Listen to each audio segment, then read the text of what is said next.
I'm standing here on the shore of Lake Superior, the second largest lake in the world, the largest in the Western Hemisphere.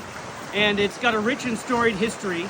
Perhaps one of the most famous things that happened on this lake was the wreck of the Edmund Fitzgerald in 1975. But I'm not here to talk about that 1975. There is another shipwreck that happened in the year 1975, but in the third age of Middle Earth.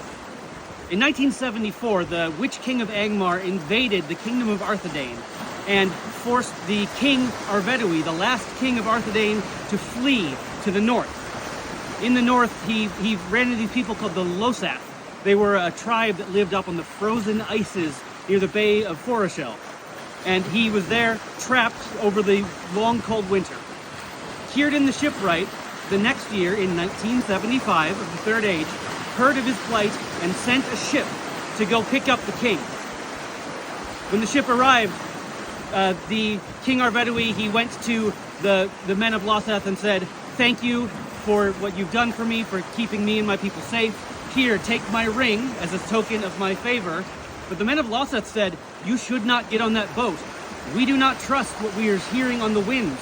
There's a storm coming."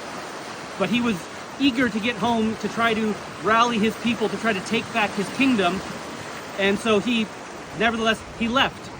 But the men of Losath were correct, and in 1975 of the Third Age, his ship was blown back, driven into the ice, and there perished the last king of Arthedain, Aragorn's ancestor.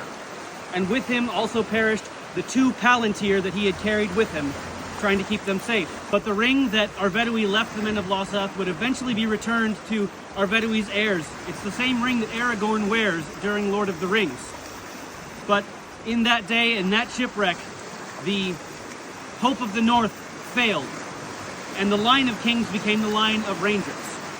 And if you want to hear more of this kind of information, listen to my podcast, the Lord of the Rings AMA podcast, available wherever you can get your podcasts.